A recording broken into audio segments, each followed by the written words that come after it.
الحمد لله وكفى وسلام على عباده الذين اصطفى أما بعد رب اشرح لي صدري ويسر لي أمري واحلل عقدة من لساني يفقهوا قولي اللهم ألهمنا مراشد أمورنا وأعذنا من شرور أنفسنا ومن سيئات أعمالنا من يهده الله فلا مضل له ومن يضلل فلا هادي له ونشهد أن لا إله إلا الله وحده لا شريك له ونشهد أن محمدا عبده ورسوله أرسله بالهدى ودين الحق ليظهره على الدين كله ولو كره المشركون أما بعد فأعوذ بالله من الشيطان الرجيم بسم الله الرحمن الرحيم وقرن في بيوتكن ولا تبرجن تبرج الجاهلية الأولى وأقمنا الصلاة وآتينا الزكاة وأطعنا الله ورسوله إنما يريد الله ليذهب عنكم الرجس أهل البيت ويطهركم تطهيرا. عن أسامة بن زيد رضي الله تعالى عنه أنه قال قال رسول الله صلى الله عليه وسلم ما تركت بعدي فتنة أضر على الرجال من النساء أو كما قال عليه الصلاة والسلام. صدق الله العظيم وصدق رسوله النبي الكريم. نحن على ذلك من الشاهدين والشاكرين والحمد لله رب العالمين. ബഹുമാനം നിറഞ്ഞ മുഅ്മിനീങ്ങളായ സഹോദരന്മാർ, അല്ലാഹു സുബ്ഹാനഹു വ തആല അവന്റെ കൽപ്പനകൾ അനുസരിച്ച് ജീവിച്ച് ഈമാനോടുകൂടി മരണപ്പെടുന്ന തൗഫീഖുമാറാകട്ടെ. ഹക്കായ കാര്യങ്ങൾ പറയാനും കേൾക്കാനും ജീവിതത്തിൽ പ്രാവർത്തികമാക്കാനും അല്ലാഹു അനുഗ്രഹിക്കുമാറാകട്ടെ. ബാക്കിയുള്ള ജീവിതം അല്ലാഹുവിന്റെ പൊരുത്തത്തിലായി തൃപ്തിയിലായി കഴിച്ചുകൂട്ടാൻ അല്ലാഹു തൗഫീഖ് നസീബാക്കുമാറാകട്ടെ. പരിശുദ്ധ ഖുർആനിലെ 4-ാമത്തെ അധ്യായം, അതിൻ്റെ പേര് സ്ത്രീകൾ എന്നാണ്, സൂറത്തുൻ നിസാ. അതിലാദ്യത്തെ വചനം സ്ത്രീകളുടെയും പുരുഷന്മാരുടെയും അസ്തിത്വത്തെക്കുറിച്ച് പറഞ്ഞുകൊണ്ടാണ് ആരംഭിക്കുന്നത്. യാ അയ്യുഹന്നാസു ഇത്തഖൂ റബ്ബക്കും അല്ലദീ ഖലഖക്കും. യാ അയ്യുഹന്നാസു ഇത്തഖൂ റബ്ബക്കും, മുഅ്മിനീങ്ങളെ, നിങ്ങളുടെ രക്ഷിതാവിനെ നിങ്ങൾ സൂക്ഷിച്ചുകൊള്ളുക. അല്ലദീ ഖലഖക്കും മിൻ നഫ്സിൻ വാഹിദ, ഒരു ശരീരത്തിൽ നിന്നാണ് നിങ്ങളെ അല്ലാഹു തആല സൃഷ്ടിച്ചത്. വഖലഖ മിൻഹാ സൗജഹ, അതിൽ നിന്ന് തന്നെ നിങ്ങളുടെ ഇണയെയും സൃഷ്ടിച്ചു. വബത്ത മിൻഹുമാ റിജാലൻ കസീറൻ വനിസാഅ, എന്നിട്ട് അല്ലാഹു തആല അവർ രണ്ടുപേരിൽ നിന്നും ധാരാളം പുരുഷന്മാരെയും സ്ത്രീകളെയും ലോകത്തിൽ വ്യാപകമാണ്. ഇത് പറഞ്ഞുകൊണ്ടാണ് ആ സൂറത്ത് ആരംഭിക്കുന്നത്. പുരുഷന്റെ പാതിയാണ് സ്ത്രീ. ഇത് ഖുർആൻ ആദ്യം മുതലേ പഠിപ്പിച്ച ഒരു യാഥാർത്ഥ്യമാണ്. നബി സല്ലല്ലാഹു അലൈഹി വസല്ലം മദീനയിൽ വന്നപ്പോൾ മദീനയിൽ അറബികളുണ്ടായിരുന്നു, യഹൂദികളുണ്ടായിരുന്നു. അറബികളാണ് മുസ്ലിമീങ്ങളായത്. യഹൂദികളിൽ ബഹുഭൂരിഭാഗവും ഇസ്ലാം സ്വീകരിച്ചിട്ടില്ല. അവർ 3 ഗോത്രക്കാരായിരുന്നു: ബനൂ ഖൈനുഖാ, ബനൂ നദീർ, ബനൂ ഖുറൈള. ഇവരുമായിട്ട് അല്ലാഹു റസൂൽ സല്ലല്ലാഹു അലൈഹി വസല്ലം ഒരു കരാറിൽ ഏർപ്പെട്ടു.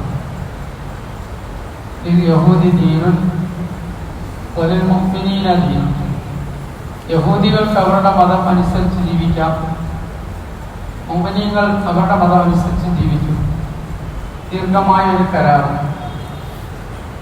ആ കരാർ അവർ ലംഘിച്ച് ആദ്യമായിട്ട് അവിടുന്ന് പുറത്തു പോകേണ്ടി വന്നത് ബനൂ ഖൈനുഖാ ഗോത്രക്കാരാണ്. അല്ലാഹു റസൂൽ സല്ലല്ലാഹു അലൈഹി വസല്ലമയുടെ രീതി, ഒരു കരാറിൽ ഏർപ്പെട്ടാൽ എത്ര നഷ്ടം സഹിച്ചാലും കരാർ ലംഘിക്കുകയില്ല. ഇതിനുവേണ്ടി ജീവത്യാഗം ചെയ്താലും കരാർ പൊളിക്കുകയില്ല. അത്ര ബലവത്താണ് പ്രവാചകന്മാർ നിർവഹിക്കുന്ന കരാർ. കാരണം അത് അല്ലാഹുവിന്റെ കൽപ്പനയാണ്. അനേക കൽപ്പന ഖുർആനിൽ നമുക്ക് കാണാൻ കഴിയും. കരാർ പാലിക്കണമെന്ന്. ഹുദൈബിയ സന്ധിക്ക് ശേഷം ഇസ്ലാം സ്വീകരിച്ചു വന്ന ചില സഹാബികളെ നബിതങ്ങൾ തിരിച്ചയച്ചപ്പോൾ മുഴുവൻ സഹാബാക്കളും കരഞ്ഞു പോയിട്ടുണ്ട്. കാരണം മക്കയില് ശത്രുക്കളുടെ പീഡനം കാരണം നിവൃത്തി കെട്ടിട്ട് നബിതങ്ങളും സഹാബികളും ഹുദൈബിയയിൽ എത്തിയെന്നറിഞ്ഞപ്പോൾ രക്ഷപ്പെടാൻ വേണ്ടി ഓടി വന്നവരാണ്. ഈ കൂട്ടത്തിൽ വന്ന് ചേർന്നാൽ നമുക്കൊരു സംരക്ഷണം കിട്ടുമല്ലോ, അഭയം കിട്ടുമല്ലോ എന്ന് ആഗ്രഹിച്ചോടി വന്നവരാണ്. പക്ഷെ സന്ധിപത്രം എഴുതി പൂർത്തിയായി. കരാറിൽ ഇങ്ങനൊരു വ്യവസ്ഥ ഉണ്ടായിരുന്നു. ഞങ്ങളിൽ നിന്ന് ആരെങ്കിലും ഇസ്ലാം സ്വീകരിച്ചു വന്നാൽ അവരെ തിരിച്ചയക്കണം. അവിടെ നബിതങ്ങൾ സല്ലല്ലാഹു അലൈഹി വസല്ലം വന്നവരെയൊക്കെ തിരിച്ചയച്ചു. അവര് സങ്കടപ്പെട്ടു. പ്രവാചകൻ സല്ലല്ലാഹു അലൈഹി വസല്ലം അവരോട് മുശ്രിക്കുകളോട് പറഞ്ഞു, നിങ്ങൾ അവരെ ദാനമായിട്ട് എനിക്ക് തരുമോ?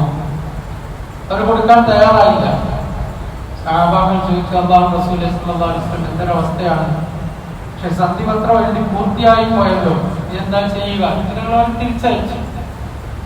പിന്നീട് അവർക്കുണ്ടാകുന്ന പ്രതിസന്ധികൾ എത്ര ഭയങ്കരമാണെന്ന് അറിയാം. പക്ഷെ എന്നാൽ പോലും തിരിച്ചയച്ചു. എന്നാൽ ആ കരാറ് പ്രകാരം ചില സ്ത്രീകൾ വന്നിട്ടുണ്ട്. അവരെ തിരിച്ചയച്ചു. സല്ലല്ലാഹു അലൈഹി വസല്ലം തങ്ങൾ പറഞ്ഞു, നമ്മുടെ കരാർ പുരുഷന്മാരുടെ വിഷയത്തിലാണ്, സ്ത്രീകൾ ദുർബലരാണ്, അവരുടെ വിഷയത്തിൽ കരാർ ചെയ്തിട്ടില്ല. അവരെ തിരിച്ചയച്ചു. ഇപ്പൊ കരാർ അത്രത്തോളം പ്രാമുഖ്യപ്പെടും. പക്ഷെ യഹൂദികളുമായിട്ടുള്ള നബി സല്ലല്ലാഹു അലൈഹി വസല്ലമയുടെ ആദ്യത്തെ കരാർ അവർ ലംഘിച്ചതായിട്ട് കണക്കാക്കപ്പെട്ട ഒരു സംഭവം ചരിത്രത്തിന്റെ കിതാബുകൾ ഉദ്ധരിക്കപ്പെട്ടിട്ടുണ്ട്. മറ്റും അത് ഉദ്ധരിക്കുന്നു. ഒരു മുസ്ലിമത്തായ സ്ത്രീ ഒരു യഹൂദിയുടെ കടയിൽ സാധനം വിൽക്കാനെ വാങ്ങുന്നതിന് വേണ്ടിയെ പോയി. അവിടെ ചെന്ന സാധനം വിറ്റുകൊണ്ടിരിക്കുമ്പോ യഹൂദിയായ മനുഷ്യൻ പറഞ്ഞു, നിങ്ങളുടെ ഹിജാബ് ഒന്ന് മുക്കാൻ പറഞ്ഞു. നിങ്ങളുടെ മുഖാവരണം. ആ സ്ത്രീ അതിന് വിസമ്മതിച്ചു. അപ്പൊ യഹൂദി ഇടപാടുകൾ നടക്കുന്നതിനിടയിൽ അവരുടെ മേൽകൊണ്ടും അവരുടെ വസ്ത്രവും അതിങ്ങനെ നീണ്ടു കിടക്കുന്നതാണ് തമ്മിൽ കൂട്ടിക്കെട്ടി വെച്ചു. ഇടപാടുകളെല്ലാം നടത്തി എഴുന്നേറ്റപ്പോൾ പിറകിൽ നിന്നും അവരുടെ വസ്ത്രം ഉയർന്നു, അവരുടെ ഔറത്ത് ഒഴിവായി. ആ സ്ത്രീ അട്ടഹസിച്ചു. ഇത് കണ്ടുകൊണ്ട് വന്ന ഒരു മുസ്ലിം, ഒരു സഹാബി ആ യഹൂദിയുമായി അടിപിടിയായി. ആ യഹൂദി കൊല്ലപ്പെട്ടു. യഹൂദികൾ ഒന്നടക്കം വന്ന ഈ സഹാബിയെ വധിച്ചു. അടുക്കൽ ഈ സംഭവം എത്തി. അല്ലാഹു റസൂൽ സല്ലല്ലാഹു അലൈഹി വസല്ലം ഒരു സ്ത്രീയുടെ അഭിമാനത്തിന് ക്ഷതം വരുത്തിയ യഹൂദികളുമായിട്ടുള്ള കരാറ് ഇവിടെ വെച്ച് ലംഘിക്കപ്പെട്ടിരിക്കുന്നു എന്ന് പ്രഖ്യാപിച്ചു. പ്രവാചകൻ സല്ലല്ലാഹു അലൈഹി വസല്ലം ബനൂ ഖൈനുഖാ ഗോത്രത്തിനെതിരെ സൈനിക നടപടി സ്വീകരിച്ചു. അവിടെ നിന്ന് നാട് വിട്ടു പോകണമെന്ന് അവരോട് കൽപ്പിച്ചു. 15 ദിവസത്തെ അവരുടെ കോട്ടയ്ക്കകത്തുള്ള ഒളിച്ചു കഴിഞ്ഞതിന് ശേഷം നിവൃത്തികെട്ട് ഈ ഗോത്രം മദീനയിൽ നിന്ന് നാട് വിട്ട് ഷാമിന്റെ ഒരു ഭാഗത്തേക്ക് പോവുകയുണ്ടായി. ഇത്ര വലിയൊരു സൈനിക നടപടിക്ക് അല്ലാഹുവിന്റെ റസൂൽ സല്ലല്ലാഹു അലൈഹി വസല്ലം സന്നദ്ധമായത് ഒരു സ്ത്രീയുടെ അഭിമാനത്തിന് കോട്ടം സംഭവിച്ച ഒരു പ്രശ്നവുമായി ബന്ധപ്പെട്ടാണ് എന്ന് ചരിത്രത്തിൽ കാണാൻ കഴിയും. വിശുദ്ധ ഇസ്ലാം അത്രത്തോളം മഹാത്മ്യം, അത്രത്തോളം സ്ഥാനം സ്ത്രീകൾക്ക്, വനിതകൾക്ക് കൽപ്പിക്കപ്പെട്ടിട്ടുണ്ട്. എന്നാൽ ഇന്ന് ലോകത്തെ സാമൂഹിക അവസ്ഥ നമ്മളൊന്ന് പരിശോധിച്ചു നോക്കും. ഇന്ന് നമ്മുടെ നാട്ടിൽ, നമ്മുടെ പത്രങ്ങളിൽ, നമ്മുടെ വാർത്താ മാധ്യമങ്ങളിൽ നിറഞ്ഞു നിൽക്കുന്ന ഒരു ജസ്റ്റിസ് ഹേമ കമ്മീഷനെ കുറിച്ച് ചർച്ച ചെയ്യപ്പെട്ടുകൊണ്ടിരിക്കുക. യഥാർത്ഥത്തിൽ സിനിമാ ഫീൽഡിൽ നടക്കുന്ന സ്ത്രീകളോടുള്ള ചൂഷണമാണ് അതിൽ വിഷയം. നമ്മളെ ഇസ്ലാമിക ഭൂമികയിൽ നിന്ന് സംസാരിക്കുമ്പോൾ ശാസ്ത്രജ്ഞ മത്സര എന്ന് ചോദിക്കുന്നത് പോലെ സ്വാഭാവികമായും അവിടെ നിന്ന് ധാർമ്മികത എന്ന് നമുക്ക് ചോദിക്കാം. എന്നാൽ പോലും അതിന്റെ ഒരു മറുവശം ഭൗതിക സമൂഹം അതിനെ ഒരു സംരംഭമായിട്ട് കാണുമ്പോൾ അവർ അതിനകത്ത് എന്തോക്കെ ധാർമ്മികത പ്രതീക്ഷിക്കുന്നത് പോലെയുണ്ട്. എന്നിട്ട് അവിടെ നടന്ന അല്ലെങ്കിൽ നടന്നുകൊണ്ടിരിക്കുന്ന സ്ത്രീ ചൂഷണങ്ങളെ സംബന്ധിച്ചുള്ള 100-200 ശതമാനം വരുന്ന പേജിന്റെ റിപ്പോർട്ടുകൾ ഏതാണ്ട് 3-4 വർഷം മുമ്പ് സർക്കാരുകളുടെ മേശപ്പുറത്തെത്തിയിട്ട് ഇപ്പോഴാണ് അത് പുറത്തേക്ക് വരുന്നത്. അതിനകത്ത് അനേകം വിഷയങ്ങൾ പറയപ്പെടുകയാണ്. ഇസ്ലാമിന്റെ ഭൂമികയിൽ നിന്ന്, ഇസ്ലാമിന്റെ ഉള്ളിൽ നിന്ന്, അതിന്റെ ദാഹറയിൽ നിന്ന് നമ്മൾ സംസാരിക്കുമ്പോൾ അത് പീഡനങ്ങളുടെയും അത്തരത്തിലുള്ള ഒരുപാട് കഥകളുള്ളത് സ്വാഭാവികമാണ് എന്ന് പൊതുവെ വിലയിരുത്തപ്പെടുന്ന ആ സംഭവത്തെ നമ്മൾ പരിശോധിക്കുമ്പോൾ മനസ്സിലാകുന്ന ഒരു കാര്യമുണ്ട്. ഈ ഭൗതിക ലോകം, ഈ സമൂഹം സ്ത്രീകളെ എങ്ങനെയാണ് കാണുന്നത്, പരിശുദ്ധ ഇസ്ലാം എങ്ങനെയാണ് കണ്ടിട്ടുള്ളത്? സ്ത്രീകളെ അവരെ ഉപയോഗപ്പെടുത്തി വലിയ വലിയ ബിസിനസ് സാമ്രാജ്യങ്ങൾ കെട്ടിപ്പൊക്കുക എന്ന ഒരു ചൂഷണത്തിലുപരിയായി എങ്ങനെ ഒരു സ്ത്രീയുടെ ശരീരത്തെ ഉപയോഗിച്ച് കേവലം ഒരു ഉപഭോഗ വസ്തുവായി അവരെ മാറ്റാൻ കഴിയുമെന്നതിന്റെ ഒരു നേർചിത്രമാണ് ഇന്ന് നമുക്ക് ആ റിപ്പോർട്ടിലൂടെ കാണാൻ പറ്റുന്നത്. യഥാർത്ഥത്തിൽ ഒന്ന് ആലോചിച്ച് നോക്കി, അവരെന്താണ് ഉദ്ദേശിക്കുന്നത്? സ്ത്രീകളെ ലോകത്തിൽ കാണിച്ചുകൊണ്ട് ഒരു വിൽപ്പനച്ചരക്കാക്കി, സ്ത്രീ ശരീരത്തിനെ കേവലം ഒരു വിൽപ്പനച്ചരക്കാക്കി മാത്രം കാണുന്ന ഒരു സാമൂഹിക അവസ്ഥയാണ് ലോകത്തെ മതേതര സമൂഹം വളർത്തി വലുതാക്കി ഇന്നതൊക്കെ വലിയ സാമ്രാജ്യങ്ങളായിട്ട് വളർന്നു വന്നിരിക്കുന്നു. സ്വാഭാവികമായിട്ടും ജനങ്ങൾ ചിന്തിക്കും, മനുഷ്യർ ചിന്തിക്കും, അതൊക്കെ സ്ത്രീകളുടെ സ്വാതന്ത്ര്യമാണ്. നമുക്കറിയാവുന്ന സിനിമ സംവിധാനം ചെയ്യുന്ന ഒരാൾ ഈ അടുത്ത സമയത്ത് പറഞ്ഞത്, എന്റെ സിനിമ കണ്ടിട്ട് ഒരു 10 സ്ത്രീകളുടെയെങ്കിലും കുടുംബ ജീവിതത്തിൽ നിന്ന് അവർ പുറത്തു കിടന്നാൽ എനിക്ക് എന്റെ അധ്വാനം പാഴായില്ല എന്ന് പറയുന്ന വാക്കുകൾ പത്രങ്ങളിൽ നമ്മൾ വായിച്ചതാണ്, കേട്ടതാണ്. അപ്പൊ കുടുംബ ജീവിതത്തെ തകർക്കുക ഇതിന്ന് ലോകത്തെ ഒരു വലിയ അജണ്ടയാണ്. കുടുംബ ജീവിതത്തെ നിരുത്സാഹപ്പെടുത്തുക, വളർന്നു വരുന്ന പെൺകുട്ടികളോട് കുടുംബജീവിതം ഒരു അനുബന്ധമാണെന്ന് ബോധിപ്പിക്കുക. കാരണം ഒരു കുടുംബജീവിതം നയിക്കുമ്പോഴാണ് ഒരു പെണ്ണിനൊരു സുരക്ഷിതത്വം ഉണ്ടാകുന്നത്. അതില്ലായെങ്കിൽ പെണ്ണിനെ കൊട്ടിക്കൊണ്ടുപോകാൻ വളരെ എളുപ്പമാണ്. അവളെ അതിൽ നിന്ന് പുറത്തു കാണിച്ചാൽ പിന്നെ എന്തിനും ഉപയോഗിക്കാൻ വളരെ എളുപ്പമാണ്. അതുകൊണ്ട് കുടുംബ സംവിധാനത്തെ തകർക്കുക എന്നൊരു അജണ്ട, അത് ആഗോളാടിസ്ഥാനത്തിലുള്ളത്, അത് ലോകത്ത് വ്യാപിപ്പിക്കപ്പെടുന്ന സാമൂഹ്യ സാഹചര്യം നമുക്ക് കാണാൻ പറ്റും. നമ്മളിൽ നിന്ന് മുസ്ലിം സമുദായവും സമുദായത്തിന്റെ മക്കളുമൊക്കെ പിതാക്കളും മാതാക്കളും ഒക്കെ ആഗ്രഹിക്കുകയാണ്, എന്റെ മകൻ, എന്റെ മകൾ അവള് അഭിനയ രംഗത്തേക്ക് വന്നാൽ, അല്ലെങ്കിൽ സോഷ്യൽ മീഡിയയിൽ അവളുടെ മുഖമൊന്ന് കാണിച്ച് ആൾക്കാരൊക്കെ അതിനെ പ്രശംസിക്കുന്ന ഒരവസ്ഥ വന്നാൽ, അല്ലെങ്കിൽ വെള്ളിത്തിരയിൽ അവരൊന്ന് രംഗപ്രവേശനം ചെയ്താൽ നമുക്കൊക്കെ എന്തൊക്കെ വലിയ വലിയ സ്ഥാനങ്ങളിൽ നമ്മൾ എത്തി, വലിയ അഭിമാനമാണ് എന്ന് ധരിച്ചുകൊണ്ട് മുസ്ലിം സമുദായം പോലും അത്തരം രംഗങ്ങളിലേക്ക് കടന്നു കയറുന്ന ഒരു സാമൂഹ്യ സാഹചര്യമാണ് നിലനിൽക്കുന്നത്. യഥാർത്ഥത്തിൽ പരിശുദ്ധമായ ഇസ്ലാം സ്ത്രീയെ അങ്ങനെ ഒരു സ്ത്രീയുടെ ശരീരത്തെ നോക്കിയിട്ട് ഇതൊരു വിൽപ്പനച്ചരക്ക്, ഇത് ഉപയോഗിക്കാനുള്ള ഒരു വസ്തു, അങ്ങനെയല്ല ഇസ്ലാം സ്ത്രീയെ മനസ്സിലാക്കി തന്നത്. ഇതിപ്പോ നമ്മൾ എവിടെ പോയാലും, വലിയ വലിയ ഹോസ്പിറ്റലുകളിലാണെങ്കിലും മാളുകളിലാണെങ്കിലും അതുപോലെ തന്നെ മറ്റ് ഇതര പ്രസ്ഥാനങ്ങളിലാണെങ്കിലും എവിടെ ചെന്നാലും അവിടെ ഒരു സ്ത്രീയെ മുന്നിൽ നിർത്തിയിട്ടുണ്ടാവും, ഒരുക്കിച്ചമച്ച്. കാരണം അതിനെ ഒരു കച്ചവടച്ചരക്കാക്കി ഇങ്ങനെ വെച്ചിരിക്കുകയാണ്. മുതലാളിത്തം ലോകത്ത് വിതരണം ചെയ്ത ഒരു അവസ്ഥയാണ്. അതിൽ നിന്ന് മത്സരിക്കുകയാണ് മുസ്ലിം സമുദായവും മുസ്ലിം സ്ത്രീകളും. യഥാർത്ഥത്തിൽ ഖുർആൻ നമ്മളോട് കൽപ്പിച്ചത്, നമ്മുടെ സ്ത്രീകളോട് കൽപ്പിച്ചത്, വഖർന ഫീ ബുയൂതികുന്ന വലാ തബറജ്ന തബറുജൽ ജാഹിലിയ്യത്തുൽ ഊല വഅഖിംന സ്വലാത്ത വആതിന സകാത്ത വഅതഅന അല്ലാഹ വറസൂല ഇന്നമാ യുരീദുല്ലാഹു ലിയുദ്ഹിബ അൻകും റിജ്സ അഹ്ലൽ ബൈത്ത് വയുതഹിറകും തത്ഹീറ. വഖർന ഫീ ബുയൂതികുന്ന, സ്ത്രീകൾ അവരുടെ വീടുകളിൽ അടങ്ങി ഒതുങ്ങി സമാധാനത്തോടെ ജീവിക്കട്ടെ. വലാ തബറജ്ന തബറുജൽ ജാഹിലിയ്യത്തുൽ ഊല, പൂർവ അന്ധകാല കാലഘട്ടത്തിൽ അവരവരുടെ സൗന്ദര്യം പ്രകടിപ്പിച്ച് കറങ്ങി നടന്നതുപോലെ അവർ പ്രകടനം നടത്താതിരുന്നു കൊള്ളട്ടെ. അവർ നമസ്കാരത്തെ മുറപ്രകാരം നിലനിർത്തട്ടെ. അവർ സക്കാത്ത് കൊടുത്തുവിടട്ടെ. അല്ലാഹുവിനെയും റസൂലിനെയും വഴിപ്പെട്ടു കൊള്ളട്ടെ.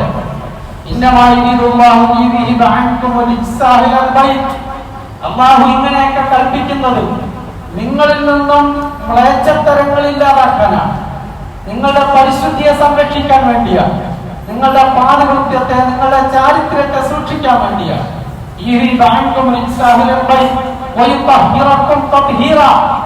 അല്ലയോ അഹ്ലു ബൈത്തെ, പ്രവാചകൻ സല്ലല്ലാഹു അലൈഹി വസല്ലമയുടെ ഭാര്യമാരെ വിളിച്ചുകൊണ്ടാണ് പറഞ്ഞത്, നിങ്ങളെ കൂടുതൽ പരിശുദ്ധരാക്കാൻ വേണ്ടിയാണ് അല്ലാഹു തആല ഇങ്ങനെയുള്ള നിർദ്ദേശങ്ങൾ നൽകുന്നത്. പരിശുദ്ധ ഖുർആൻ ഒരു ഭാഗത്ത് സ്ത്രീകളോട് ഈ രീതിയിലുള്ള മര്യാദകൾ, അദബുകൾ കൽപ്പിച്ച് അവർ സൂക്ഷ്മതയോടെ ജീവിതം നയിക്കുന്നത് വഴി അല്ലാഹുവിന്റെ സമക്ഷത്തിൽ അവർ പരിശുദ്ധരായി മാറുമെന്ന് ഖുർആൻ കൽപ്പിക്കുമ്പോൾ, സ്ത്രീ അവിടുന്ന് കടന്ന് കുടുംബത്തിന്റെ ബന്ധനങ്ങൾ പൊട്ടിച്ചുകൊണ്ട് പുറത്തേക്കിറങ്ങി എന്തോ ഒരു സ്വാതന്ത്ര്യം എന്ന് തോന്നിപ്പിക്കുന്ന അവസ്ഥയിൽ അവർക്ക് ചൊല്ലിക്കൊടുത്ത് പഠിപ്പിച്ചു കൊടുത്ത് ഏതോ ഒക്കെ ഭൗതിക കാര്യങ്ങളുടെ പേരിൽ അവരെ പുറത്താക്കിയിട്ട് മറ്റുള്ള പുരുഷന്മാർ അവരെ നോക്കി അവരുടെ ശരീരത്തിന്റെ സൗന്ദര്യം നോക്കി ആസ്വദിച്ച് അങ്ങനെ ഒരു ഉപഭോഗ വസ്തുവായി അവളെ ഉപയോഗിക്കുന്ന ഈ പൈശാചികമായ മുതലാളിത്ത, അതുപോലെ തന്നെ സോഷ്യലിസ്റ്റ് വ്യവസ്ഥിതികളുടെ അടിമകളായി മുസ്ലിം സമുദായവും മാറുന്നു എന്ന് നമ്മൾ വേദനയോട് കൂടി ഓർക്കേണ്ടതുണ്ട്. പ്രവാചകൻ സല്ലല്ലാഹു അലൈഹി വസല്ലം പറഞ്ഞു, മാ തറക്തു ബഅദി ഫിത്നതൻ അല റിജാലി മാ തറക്തു ബഅദി ഫിത്നതൻ അമറ അല റിജാലി മിനൻ നിസാ. എനിക്ക് ശേഷം ഞാൻ ഏറ്റവും പുരുഷന്മാരുടെ മേൽ ഏറ്റവും കടുപ്പമുള്ള ഫിത്നയായി കാണുന്നത് സ്ത്രീകളാണ് എന്ന് റസൂലുള്ളാഹി സ്വല്ലല്ലാഹു അലൈഹി വസല്ലം പറഞ്ഞു. പുരുഷന്മാരുടെ മേൽ ഏറ്റവും വലിയ ഫിത്ന, ആ ഫിത്നയിൽ നിന്നും ആരും ഒഴിയുമ്പോഴല്ല, ആ ഫിത്നയിലെ കവാടങ്ങൾ തുറന്നാൽ അതിൽ നിന്നും മാറി നിൽക്കാൻ തയ്യാറല്ലെങ്കിൽ ഒരാൾക്ക് ഒഴിവാകാൻ പറ്റില്ല. ആ രീതിയിൽ അത് ഫിത്നയാണ് എന്ന് അല്ലാഹു റസൂൽ സല്ലല്ലാഹു അലൈഹി വസല്ലം പഠിപ്പിച്ചതാണ്. അവസാന സമയത്ത് ഓടുന്നു പറഞ്ഞു, ഇത്തഖൽ ദുനിയ വത്തഖുൻ നിസാ, നിങ്ങൾ ദുനിയാവിനെ അതിൽ മുൻഗാമിക്കാകുന്നതിന് എങ്ങനെയെങ്കിലും ഒക്കെ ദുനിയാവിൽ അലച്ച കാണിച്ച് ഭൗതികമായ സമ്പാദ്യത്തിൽ മുഴുകിപ്പോകുന്നതിനെ നിങ്ങൾ സൂക്ഷിക്കുക. രണ്ടാമത് വത്തഖുൻ നിസാ, സ്ത്രീകളുടെ വിഷയത്തിൽ നിങ്ങൾ സൂക്ഷ്മത പാലിക്കുക. ഇസ്രായേൽ മക്കളിൽ, ഇസ്രായേൽ സന്തതികൾ ആദ്യമുണ്ടായ നാശം അത് സ്ത്രീകൾ കാരണമായിട്ടാണ് ഉണ്ടായത് എന്ന്. എന്തുകൊണ്ട് ഇസ്രായേൽ മക്കളെ പറഞ്ഞു?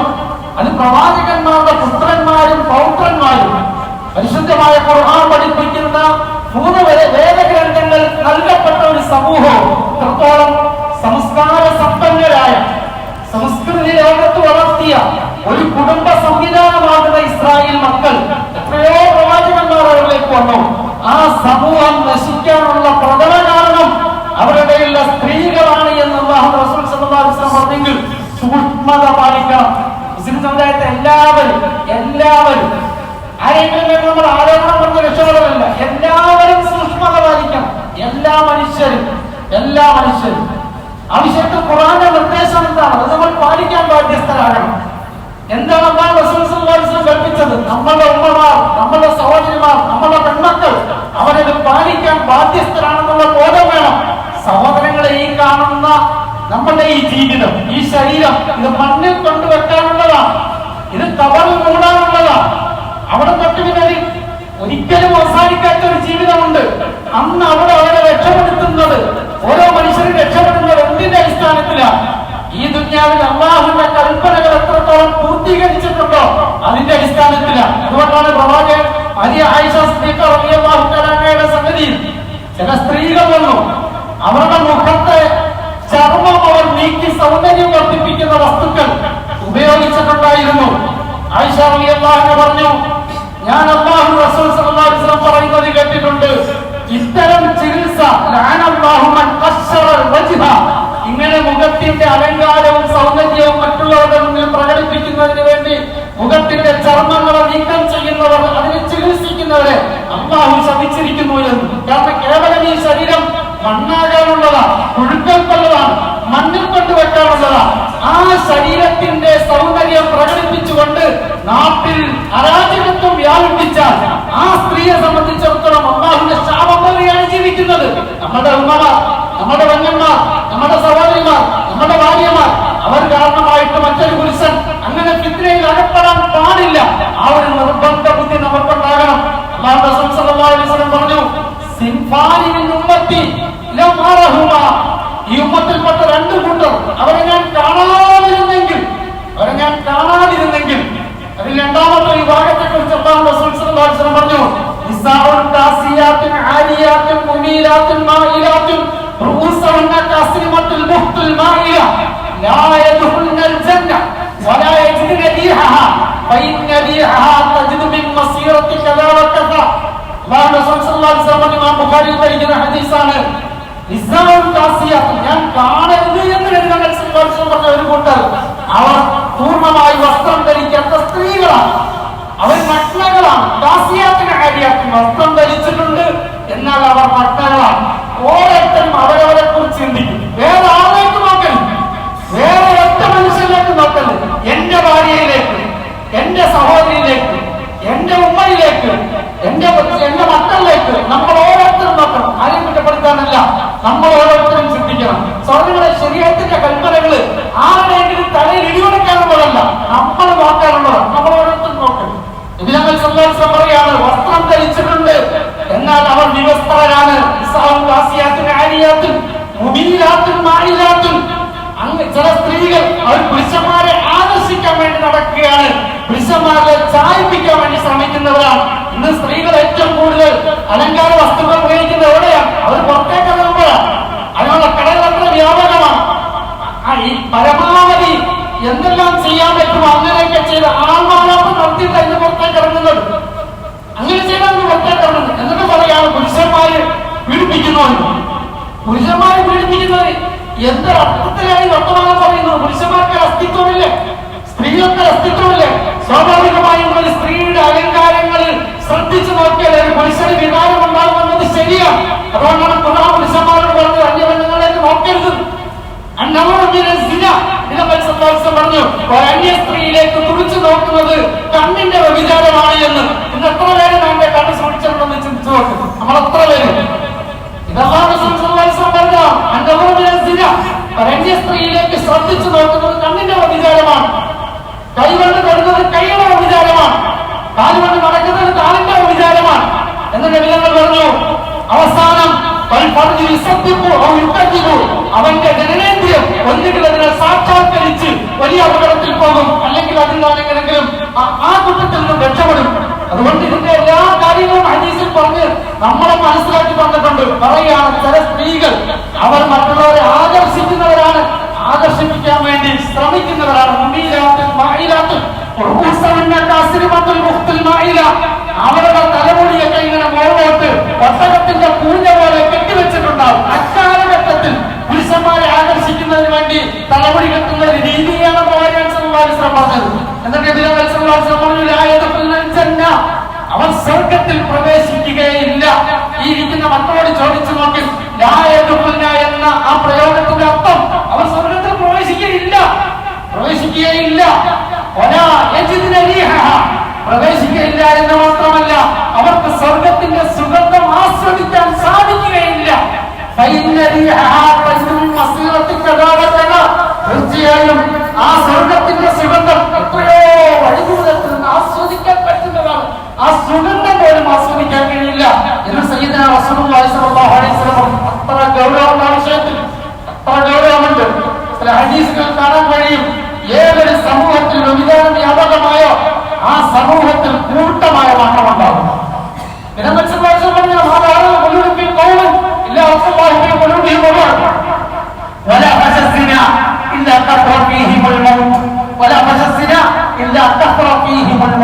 ഏതൊരു സമൂഹത്തിൽ വ്യഭിചാരം വ്യാപകമായോ അവിടെ മരണം വ്യാപകമാകും.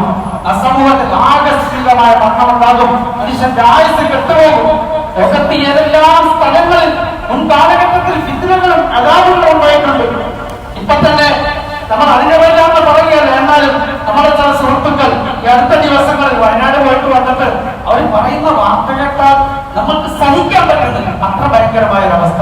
നമുക്ക് വേണമെങ്കിൽ അതിനെ പ്രകൃതി വികൃതി എന്നൊക്കെ പറയാമെങ്കിൽ, ഒരു സുഹൃത്ത് പറഞ്ഞത് ഒരു ഭയങ്കരമായ മല, ആ മല മുഴുവനും വെള്ളമായിട്ട് ഇറങ്ങി വന്നു. കുത്തിയൊലിച്ചു വന്ന ആ മലയും വെള്ളവും ജനവാസമില്ലാത്ത സ്ഥലത്തുകൂടെ വന്നിട്ട് ഒരു പോയിന്റിൽ വന്ന് രണ്ടായിട്ട് പിരിഞ്ഞ് ജനവാസമുള്ള പ്രദേശത്തെ മുഴുവൻ തുറച്ചിട്ട് കൊണ്ടുപോയി. ജനവാസമില്ലാത്ത ഭാഗത്തൂടെ കടന്നു വന്ന് ഒരു പോയിന്റിൽ വന്ന് രണ്ടായിട്ട് തിരിഞ്ഞ് ജനവാസമുള്ള സ്ഥലങ്ങളെ മുഴുവനും എടുത്തുകൊണ്ടങ്ങ് പോയി. സഹോദരങ്ങളെ, നമുക്ക് പറയാം അതൊരു പ്രകൃതിയുടെ അവസ്ഥയാണ്. ഒരു വലിയ ലോറിയും കേട്ടാൻ പറ്റാത്ത അത്ര വലിയ പാറയൊക്കെ അടുത്തൊരു മലയുടെ മുകളിൽ ഇരിക്കുന്നു. ഈ വെള്ളം അടിച്ചുകൊണ്ടായി മുകളിക്കൊണ്ട് വെച്ചിരിക്കാൻ എത്ര ശക്തിയായിട്ടാണ് വന്നത്. ആലോചിച്ചു നോക്കി. ആയിരക്കണക്കിന് മനുഷ്യർ കാണാതായിട്ടുണ്ട്. ആയിരക്കണക്കിന് മനുഷ്യർ ഓരോ ദിവസവും ഓരോ വർഷവും കേരളത്തിൽ മുമ്പുള്ളതിനേക്കാൾ കടുപ്പമായിട്ട് പ്രകൃതി ദുരന്തങ്ങൾ വർദ്ധിച്ചുകൊണ്ടേയിരിക്കാം. പ്രകൃതി ദുരന്തങ്ങൾ വർദ്ധിക്കാം. ഓരോ നാട്ടിലും ആരും സുരക്ഷിതമല്ല. നമ്മൾ ചിന്തിക്കണം. അള്ളാഹുവിന്റെ കൽപ്പനകൾ അനുസരിച്ച് എല്ലാ മനുഷ്യരും ജീവിക്കണം. അള്ളാഹു അകന്നു നിൽക്കാനുള്ള കാര്യങ്ങളെല്ലാം ഈ മനുഷ്യരും അകന്നു നിൽക്കണം.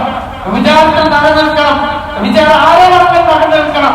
ശരീരത്തിന്റെ വിധിക്ക് ഞാൻ കാതും തലയും കൊടുത്ത് കീഴ്പ്പെട്ടിരിക്കുന്നു എന്ന ഒരു ഉറപ്പ് ഓരോ വിശ്വാസിക്കുണ്ടാകും. നമ്മൾ വിചാരിക്കരുത് അള്ളാഹുവിന്റെ നമ്മളെ അങ്ങനെയൊക്കെ വിടും, നമ്മൾ എന്ത് തോന്നിയാസം കാണിച്ചാൽ വിടത്തില്ല. അള്ളാഹു നമ്മളെ കാത്ത് രക്ഷിക്കുമാറാണ്. ആർക്കും ആരെക്കുറിച്ച് ഒരു അമ്മയില്ല. ഞാൻ ക്യാമറ ഒന്നും ആരും പറയണ്ട. ആർക്കും ആരെക്കുറിച്ച് ഒരു അമ്മയില്ല. അള്ളാഹുവിനെ ഭയപ്പെട്ട എല്ലാവരും അവരുടെ ജീവിതം നന്നാക്കുക. അവരവരുടെ ജീവിതം നന്നാക്കുക. ശ്രദ്ധിക്കുക, സൂക്ഷിക്കുക. പറഞ്ഞത് അങ്ങനത്തെ തിന്മകൾ ഒരു സമൂഹത്തിൽ വ്യാപിച്ചാൽ രണ്ടാമത് നിങ്ങൾ കേട്ടിട്ടില്ലാത്ത രോഗങ്ങൾ അള്ളാഹു തആല വ്യാപകമാക്കി കളയും. നിങ്ങൾ കേട്ടിട്ടില്ലാത്ത രോഗങ്ങൾ വ്യാപകമാക്കി കളയും. അതുകൊണ്ട് നമ്മുടെ സ്ത്രീകളെ സൂക്ഷിക്കണം.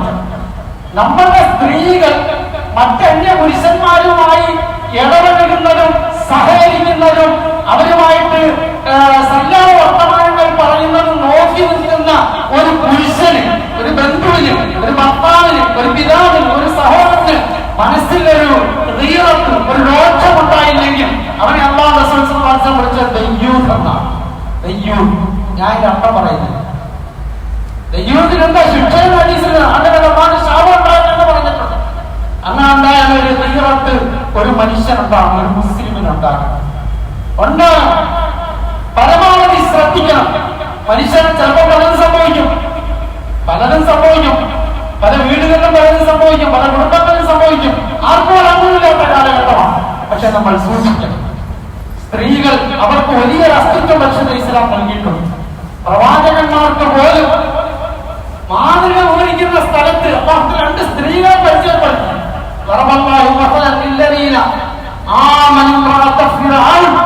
ഫിറഔന്റെ ഭാര്യ നിങ്ങൾക്കൊരു ഉപമയാണ്. ഫിറഔന്റെ ഭാര്യ നിങ്ങൾക്കൊരു ഉപമയാണ്. ഞാനാണ് റബ്ബ് എന്ന് വാദിച്ച അക്കാലഘട്ടത്തിലെ ലോക ചക്രാധിപതി. ഫിറഔന്റെ ജഡം ഇപ്പോഴും അവിടെ ഉണ്ട് എന്ന് പറയുന്നു. പോയാൽ നമുക്ക് കാണാം. അതിലൊന്ന് ആ ഫിറഔന്റെ ജഡമാണ്. ഫിറഔൻ മരണാനന്തരം തന്നെ സൂക്ഷിക്കാൻ വേണ്ടി ഒരുമിച്ച് കൂട്ടിവെച്ച കോടിക്കണക്കിന് രൂപ വില വരുന്ന അക്കാലഘട്ടത്തിലെ ലോഹങ്ങളും സ്വർണ്ണങ്ങളും ഒക്കെ പ്രത്യേകമാണ് മ്യൂസിയത്തിൽ വെച്ചിട്ടുണ്ട്. ഈജിപ്തിന്റെ ദാരിദ്ര്യം മാറാൻ കിട്ടാമല്ല അത്രത്തോളം. എന്ന് പറഞ്ഞാൽ ഒരു മരണാനന്തര ജീവിതത്തിൽ വിശ്വാസം ഉണ്ടായിരുന്നു. അങ്ങനെയുള്ള ഫിറഔന്റെ ഭാര്യയായ ആസിയ റളിയല്ലാഹു അൻഹ അവർ ഇസ്ലാം സ്വീകരിച്ചു. ആ പട്ടാളത്ത് വേണമില്ലാവർക്കും ഫിറഔന്റെ രാജ്ഞിയായിട്ട് അന്നത്തെ ഏറ്റവും വലിയ സുഖലോലുപ ജീവിതം നയിക്കാമായിരുന്നു. പക്ഷെ അവർ ഇസ്ലാം ഏറ്റെടുത്തു. അതിന് കടുത്ത പീഡനങ്ങൾക്കും മർദ്ദനങ്ങൾക്കും അവർ വിധേയരായി. ആ അവസ്ഥയിൽ അവർ ഷഹീദാക്കപ്പെട്ടു. അല്ലാഹു തആല അവരെ ഒരു ഉപമയായിട്ട് എടുത്തു പറഞ്ഞു. മുഅ്മിനീങ്ങളായ നമ്മളോട് ഫിറഔന്റെ ഭാര്യ, വിശ്വസിച്ച സ്ത്രീ, അവരുടെ ഉപമയാണ്. അവർ റബ്ബിനോട് ദുആ ചെയ്തു, ഇന്നക ബൈതൻ ഫിൽ ജന്ന, അല്ലാഹു എനിക്ക് സ്വർഗ്ഗത്തിൽ നീ ഒരു ഭവനം തരണം. വനജ്നി മിൻ ഫിർഔന വഅമലിഹി വനജ്നി മിനൽ ഖൗമി ളാലിമീൻ. ഈ ഫിർഔന്റെ അക്രമത്തിൽ നിന്നും ഈ അക്രമികളുടെ പീഡനത്തിൽ നിന്നും എന്നെ നീ രക്ഷപ്പെടുത്തണം. അല്ലാഹു തആല മരിപ്പിച്ചു. നബി സല്ലല്ലാഹു അലൈഹി വസല്ലം ആഖിറത്തിൽ സ്വർഗ്ഗത്തിൽ നബിതങ്ങളുടെ ഇണകളുടെ കൂട്ടത്തിൽ ആസിയ റളിയല്ലാഹു അൻഹ ഉണ്ടാകുമെന്ന് ഹദീസുകളിൽ കാണാൻ കഴിയും. കാരണം സ്വർഗത്തിന്റെ ഏറ്റവും ഉയർന്ന സ്വർഗം സയ്യിദുനാ റസൂലുള്ളാഹി സ്വല്ലല്ലാഹു അലൈഹി വസല്ലം ഫിറഔന്റെ ഭാര്യ ആയിരുന്ന സമയത്ത് ദുനിയാവിന്റെ ഈ താല്പര്യങ്ങളെ ഉപേക്ഷിച്ച് അവൻ ആ ഇസ്ലാമിന്റെ ജീവിതം തെരഞ്ഞെടുത്ത് പീഡനങ്ങൾ അനുഭവിച്ച് ഷഹീദായത് കാരണമായിട്ട് അല്ലാഹു സ്വർഗത്തിലെ രാജകുമാരിയാക്കി പ്രഖ്യാപിച്ചു. അതിന്റെ തൊട്ട് മുമ്പുള്ള ആയത്തിൽ രണ്ട് നബിമാരുടെ ഭാര്യയെ കുറിച്ച് പറഞ്ഞു.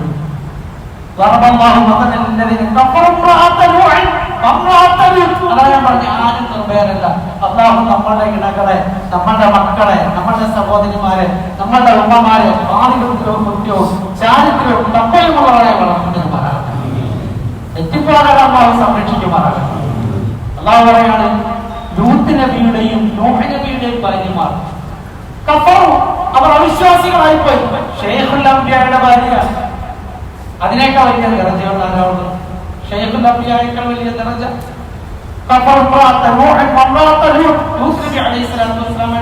രണ്ടുപേരും അവിശ്വാസികളായിപ്പോയി.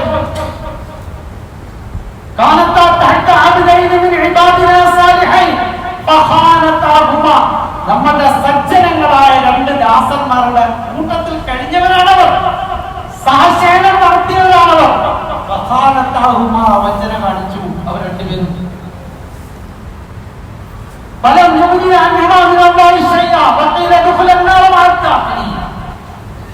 അല്ലാഹു തആല അവരോട് പറഞ്ഞു, ശിക്ഷയിൽ പ്രവേശിക്കുന്നവരോടൊപ്പം നിങ്ങൾ പ്രവേശിച്ചു കൊള്ളുക.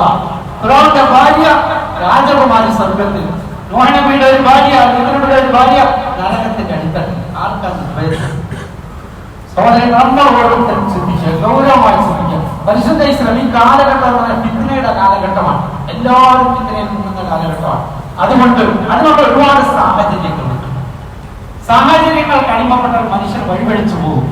അത് നമ്മൾ ഓരോരുത്തരും നമ്മളുടെ മക്കളെ, നമ്മുടെ കുടുംബത്തെ ചേർത്ത് നിർത്തി സ്നേഹത്തോടെ, വാത്സല്യത്തോടെ അവരെ ഒരുമിച്ച് ചേർത്ത് അവരെ ദീനിൽ കൂട്ടിപ്പിടിച്ചു കൊണ്ടുപോയി. ഇതാണ് ഈ കാലഘട്ടത്തില് ഏറ്റവും വലിയ നമുക്ക് ചെയ്യാൻ പറ്റുന്ന ഒരു ത്യാഗമാണ്. അല്ലാഹു നമ്മളെ അനുഗ്രഹിക്കുമാറാകട്ടെ.